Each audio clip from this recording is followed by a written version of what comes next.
When fantasy wants a culture built on brutal, animalistic rape, it doesn't have to look far in our history books. It just has to look east, to the steppes, to the Mongols. But what if that entire brutal picture is a modern invention?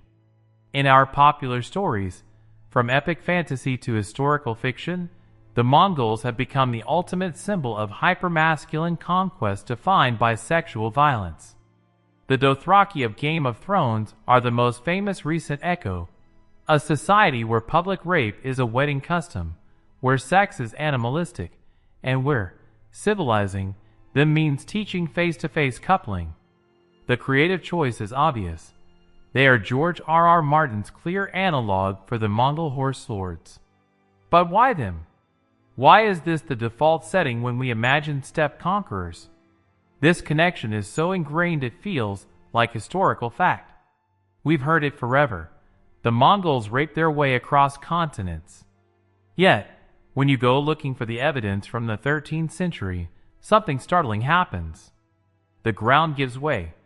The primary sources, the ones who witnessed the conquests, become strangely silent or impossibly vague on the subject of systematic, campaign-wide rape. How can that be? Let's look at one of the best sources we have, the Persian historian Juvayni, who chronicled the Mongol campaigns in Iran.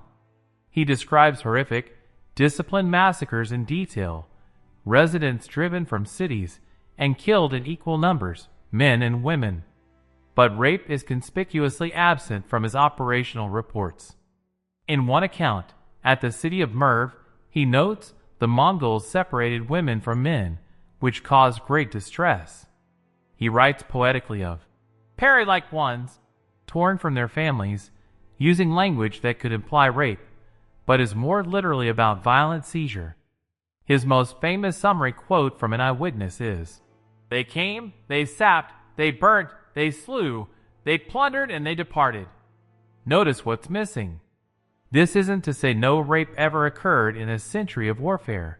That would defy the grim nature of human conflict. The argument is about scale and cultural signature. The Mongol military machine was famously, terrifyingly disciplined. Orders were absolute. Genghis Khan's law prescribed severe punishment for acting outside of commands. So, for industrial-scale rape to happen, it would almost certainly need to be ordered. And in Juvayni's detailed chronicles of orders and punishments, that command is not found. This paints a very different picture from the chaotic, orgiastic pillage of our fantasies. But what about the famous stories? The legendary quotes? The most infamous line attributed to Genghis Khan, about a man's greatest pleasure being to defeat his enemies, to drive them before him, and to embrace their weeping wives, is pure Persian poetry. It comes from the later historian Rashid al-Din, written in a flowery, metaphorical style completely alien to the sparse, practical language found in the Mongols' own secret history. We've taken a literary flourish and hardened it into a historical fact. Even the DNA evidence, often cited, that 1 in every 200 men today is descended from Genghis, is frequently misinterpreted as proof of rampant rape. This ignores steppe traditions of political marriage, adoption, and exogamy. When a similar genetic legacy is linked to Charlemagne, we don't leap to the same salacious conclusion. Our assumptions rush in where evidence is thin. We project our own darkest fantasies onto the unfamiliar past. Let's examine the two most cited incidents of mass sexual violence from the sources, both occurring after Chingiz's death. The first involves his son Ogidi, who, as a punishment to a rebellious tribe, ordered that thousands of their daughters be assaulted by his men. The key detail? The Mongol chronicles record this as a tyrannical misdeed, one of 4 wrongs Ogidi himself confessed to. It was seen as a monstrous aberration, not standard practice. The second involves his brother Talyui, who ordered a horrific reprisal against a Chinese army that had threatened Mongol women with obscene violence. These were specific, ordered acts of revenge, not the unleashing of general license. They shock us, and they shock their contemporary recorders. For the Dothraki, Such acts are a wedding feast. For the Mongols of record, they were a crime or a brutal exception. So where does this deep-seated link come from? The answer lies not in the 13th century, but in our own cultural mirror.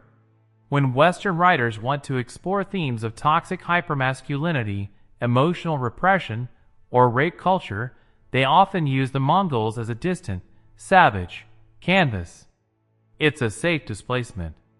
The novelist Pamela Sargent, a known feminist writer, used Genghis Khan's story to critique destructive masculinity, but she did it by projecting a modern Western male psyche onto steppe warriors.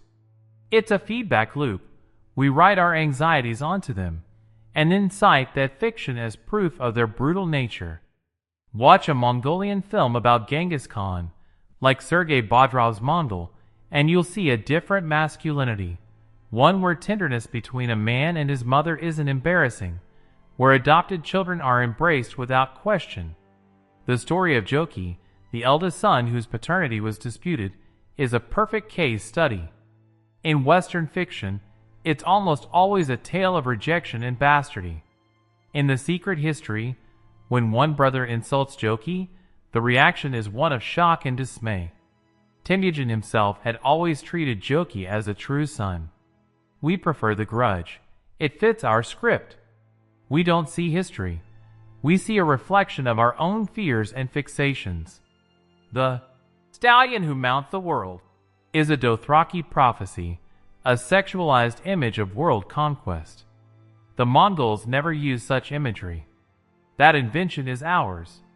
It's of the same stuff as the DNA meme and the whispered legend of 500 wives.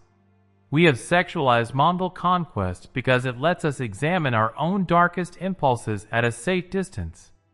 Acknowledging this isn't about whitewashing history or defending empire. It's about untangling fact from projected fiction. It's about recognizing that when we point at the rape culture of the Mongols, we are often, quietly, pointing at ourselves. If you found this re-examination of history and myth compelling, help support this channel. Please give this video a like and subscribe to Winds of Thought for more journeys into the untold stories of our past.